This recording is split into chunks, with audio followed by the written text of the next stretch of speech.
Moving a vessel from one location to another in the same orbit isn't as difficult as you may think once you understand some basic ideas in orbital mechanics. This is exactly what I will be doing in this video as I equally space 3 separately launched relays in identical orbits around the moon. And this wouldn't be a contract guide without some contracts, so along the way I will be satisfying the contracts, position a satellite in a specific orbit of Kerbal. Let's get started. In the last episode, I inserted this relay, my first relay, in orbit about the moon. We talked about what an appropriate orbit would be, and I got it into this nice orbit here. And if I take a look at our little orbital stats, note that the orbit has a period of exactly 3 hours, 0 minutes, and 0 seconds. And that's going to help us out today, because what we're going to be doing in this episode is inserting 2 more relays. In order to make a network around the moon, you need to be able to have each of the relays be able to talk to each other, and in that way you can cover pretty much the entire surface of the moon. But in order to have that work, we need to have these 3 satellites equally spaced around this orbit. And that's what this video is going to be about. How do we go about doing that? Not just getting them into this orbit, but actually getting them into these fairly precise locations within that orbit.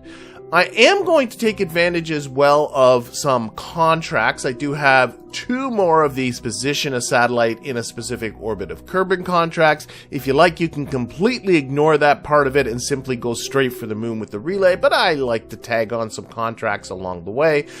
We have this lower orbit here, which actually has the advantage of being perfectly equatorial, and then this very big orbit, which is a teeny bit inclined. If you look at it, it's a little bit inclined, but actually not very much, and that's not the issue. But actually, having an orbit so close to the moon's orbit actually makes the rendezvous of the moon kind of interesting, and so I think that's going to be a worthwhile thing to talk about as well. But before we do any of that, let's get ourselves back to the Space Center, and we'll get going with our build. Now, one thing I do want to remind people about, this is a relatively new career game. I am fairly low on the tech tree. If you take a look here, I'm up to tier 4 in the tech tree, plus 1 more node here for electrics to give me some solar panels and some extra batteries and the Octo probe core.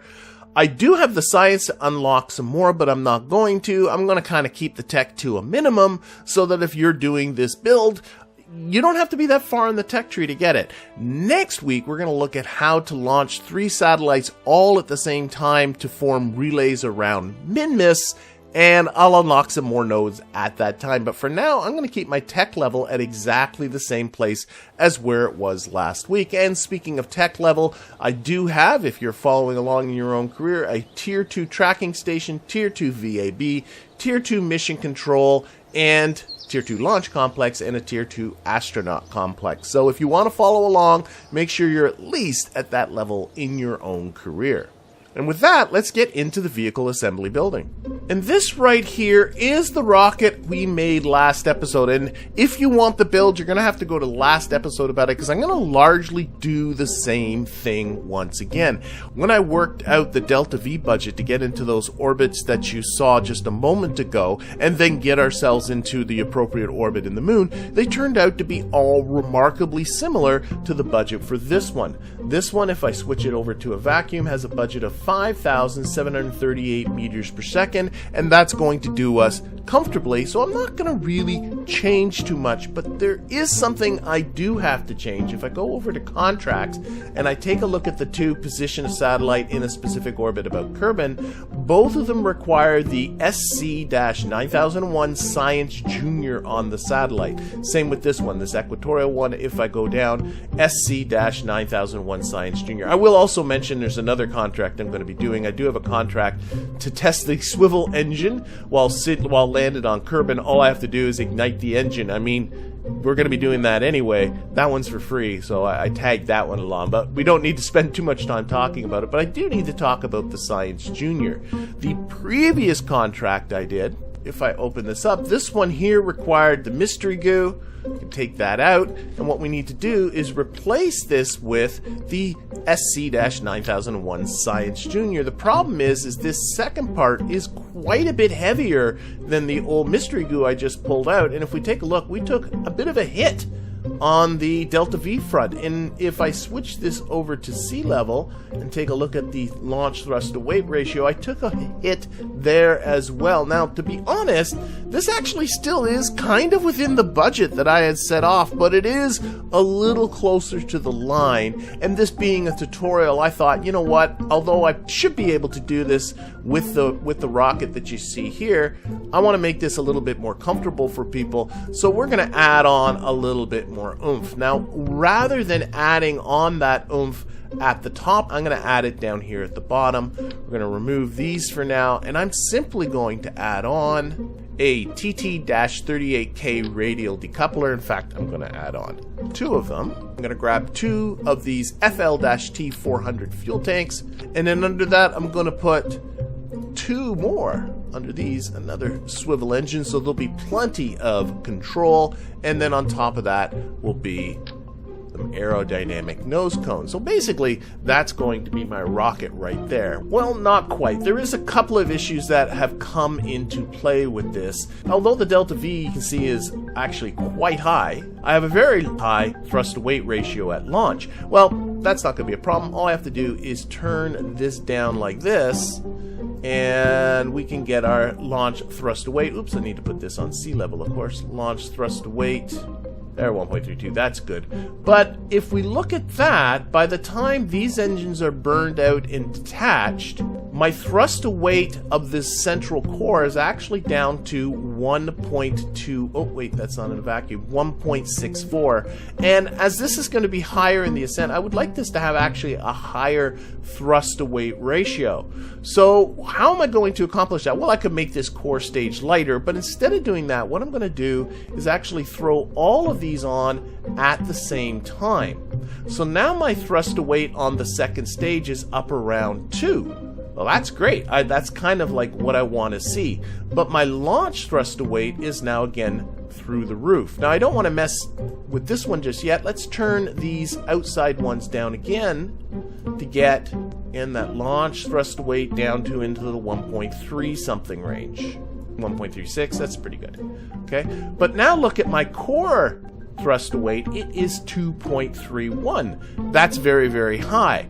What's happening here is because this thrust to weight has been turned down so much, it's going to take longer to burn through these radial tanks, and by the time they're empty and I discard them, this engine's burned through a large amount of the fuel in this core. And that means that this core is lighter, and that's why I got a high thrust to weight here. Well, what I can do there is turn this one down now. So it has a thrust to weight in and around the 2 range in the vacuum. Okay, there it is, 2.02. But then, of course, if I go back to sea level, you can see that this thrust to weight's now too low, so we start to increase these ones, and you start to get the idea how this works. Tweaking these ones to get the launch thrust to weight ratio in around 1.3 something, again, when it's on sea level. But then for a vacuum, I'd like this central core to be at around 2. Some of you may be thinking of using asparagus staging at this point, which is something I've talked about, but I wanted to present this option as well. I ended up with a thrust limiter setting of 41% on the radial booster and 83% on the core, and that got me a launch thrust to weight ratio of 1.35 and a vacuum thrust to weight ratio in the middle stage of 1.95. If I take a look now at my delta V, you can see it's at 5,843, which is right in around the same range as what the old Moon Relay 1 was. And that just left me with some basic tweaking to finish off, done for purely aesthetic reasons. Alright, before we launch, let's take a look at our target orbits. Again, we have 2 of them, and I could do either one first, but I'm actually going to go for this outside one that is very, very close to the moon's orbit first, because I think the rendezvous is more interesting. But the inclination of this orbit is not very high. It's 1.7 degrees, I believe, and the inclination of this orbit is 0. So I'm not going to worry about any of that launching into an inclined orbit that I talked about last episode. I think I'm just going to launch and put it into an equatorial orbit. And then once I'm in that low parking orbit, I'll take a look at how this target orbit makes my rendezvous with the moon a little different than what I've looked at in the past. Once I insert myself into this purple orbit, and if I just left it there, eventually, because these orbits are so close, the moon and my satellite are going to encounter each other. The satellite's going to end up drifting into the moon's SOI. That's a good thing in one sense, in that the rendezvous is going to be actually dirt cheap. Because of that, it's going to rendezvous by itself.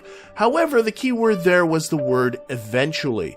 I don't want to rendezvous at any old time. I'd like to expedite this a little bit. Now, one thing to note is that the moon will go, as I get from here to the moon's orbit, the moon will travel about 1/6 of its way around. So I don't want to really encounter the moon, so I don't want to end up doing that. But what I do want to do is expedite my rendezvous. And so what I'm going to do is I'm going to actually aim for a spot maybe 1/4 of an orbit ahead of the moon. And then what we'll do is we'll slow ourselves down and get our moon encounter that way. And that should help us expedite this rendezvous. Now, if this AN and DN were higher than what they are, our relative ascending node is only about 2 degrees, I would actually do the burn out to either the AN or the DN so that I can make the plane change right here. But the thing is that the plane change is going to be so trivial because the inclination difference is so small. I can basically do it wherever I want. So what I'm going to do is I'm going to put a maneuver about here, and I just want to get this orbit to just touch the purple orbit, but at a point, oh, I can see I'm already starting to get my moon encounter here. At a point, that might be a little bit too close to the moon, so what we'll do is we'll just move it out this way a little bit so that I'm ahead of where the moon's going to be. And if you really want to see how far ahead you're going to be, you can set the moon as a target, and you can see here, this is where the moon's going to be when we're here. Now, to be honest, I was a little spooked by that moon encounter, but I should have recognized that the encounter was after reaching apoapsis, and that the insertion would have worked fine if I had just left it alone. Either way, I got myself out there, making a small correction along the way, and finished off by inserting myself into the necessary orbit to fulfill the contract. And if you need a hand with how to do these types of contracts, I have you covered with this video here. But what I'm more interested in is talking about getting myself to the moon. The first thing to notice is in this orbit, we are going to be missing the moon by a little bit. Now, what I can do is just put an orbit here, a little bit ahead of us, and just watch what happens if I pop ahead in orbit. So if I pop ahead in orbit, notice these two close encounter have gone closer together. And if I pop ahead another orbit, they will eventually come along. Now, unfortunately, now I'm getting my encounter. That encounter is in 1 year and 165 days. I guess I could have launched a little closer to the moon, and that's because our orbits are so similar. So to rectify that, what I can do is delete this maneuver, go down here at periapsis, give ourselves a little bit of prograde because that'll affect our apoapsis. And what ends up happening when I'm doing this is, by burning prograde, I'm increasing my apoapsis, which increases my orbital period, which means that I'm actually going to be going more slowly than the moon is, and this will help facilitate the moon catching up to us. So let's give it an arbitrary amount. Let's just say around 10 meters per second. It's 9.8 meters per second. That's fine. Now, I didn't slow myself enough to get an encounter, but what I can do is if I put a maneuver on my orbit here, and now push that one ahead, I can see now I'm getting an encounter in only 19 days. Because I've slowed myself down enough that the encounter is happening only in a few more orbits. So that's a little bit better. Now I have the fuel, so what I can do is, again, let's get rid of this double. If I increase this a little bit further, so let's get this up to, say, 20 meters per second. Again, just an arbitrary number. There we go, 20 meters per second right on. Again, put this guy in. We can see here our encounter is actually very, very close. Pop ahead in orbit. And now my encounter has actually gone way over to here. Let's push it back. Okay, so this is on our current orbit still. Let's actually see if we can just get an encounter here. A little bit here. Oh, look at that. And now we're getting our encounter here in only 7 days. So what's ending up happening is we're doing this burn here at periapsis that's slowing us down. We're coming up and around and encountering the moon. And this is costing us about 27 meters per second. You want to spend less? Fine, just wait more orbits, right? It's definitely a situation of spend fuel to do this quicker or not spend fuel and do it slower. Now the thing is, I have plenty of fuel, so I'm going to do it more quickly. Okay, let's focus our view here on the moon. Now one thing actually to point out is, even though this maneuver is on our current orbit, if I delete it, it kind of, KSP gets confused. So, and all of a sudden it doesn't know what's going on. And if you're finding yourself just weird encounter nodes that don't seem to be behaving the way you think, just simply stick in a dummy maneuver. This is a maneuver with 0 delta V in it. Like if I go to the numbers here, all zeros. There's nothing's here. But that seems to get KSP to sort of get its head straight and focus just on our current orbit. The game does seem to struggle with encounters sometimes, especially when the two orbits are very similar. Anyway, the rest of this is much the same as what you saw last episode when I inserted the first relay. Remember, that relay is in an orbit with an altitude of 377.35 kilometers, which gives it a period of 3 hours. And all I'm doing with this second relay right now is trying to insert it into, as close as I can, an identical orbit. I actually got a period that is 1 second more than 3 hours, but that's okay, as I will be changing it in just a moment. For now though, realize I paid no attention to the position of the first relay through all of this. And as it turned out, I ended up really close to Moon Relay 1. That's just by coincidence. Now I can measure exactly how close by selecting Moon Relay as a target. So coming here and say set as a target, and going over here and selecting the rendezvous tab, and over here we have what's called a phase angle. So just to explain what the phase angle is, if I join my satellite, Moon Relay 2, to the center of the moon, and Moon Relay 1 to the center of the moon, I create an angle here at the center of the moon. That angle is actually 1.1 degrees, and the fact that it's positive tells me that Moon Relay 1 is actually 1.1 degrees ahead of me. That's not what I want. What I want it to be is exactly a third of a circle ahead of me.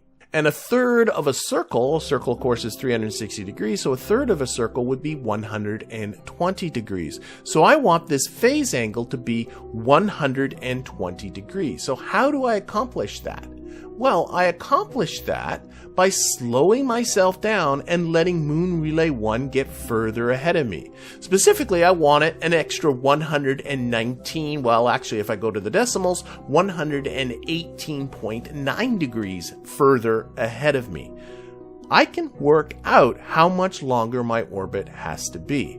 Moon Relay 1 is in a 3-hour orbit. So 118.9 degrees, all you need to do is get out a calculator, take 118.9, divide that by the full 360 to get a decimal of what fraction of a circle you want to be ahead.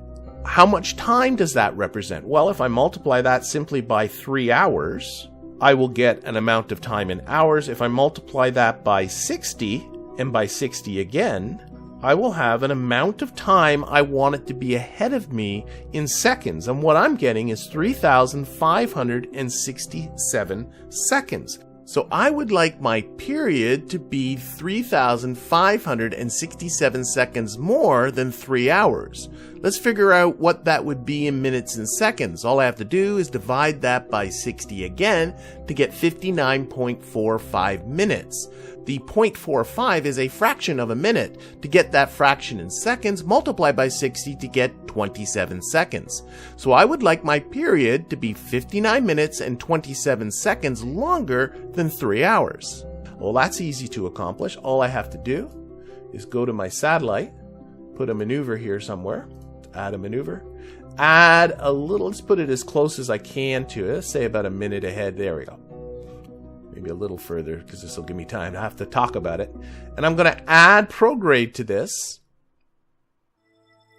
And I want this to be 3 hours and 59 minutes and 27 seconds. And there it is. So I can see here that a 28 meter per second burn is all that's going to be required. So what I'm going to do is I'm going to push prograde.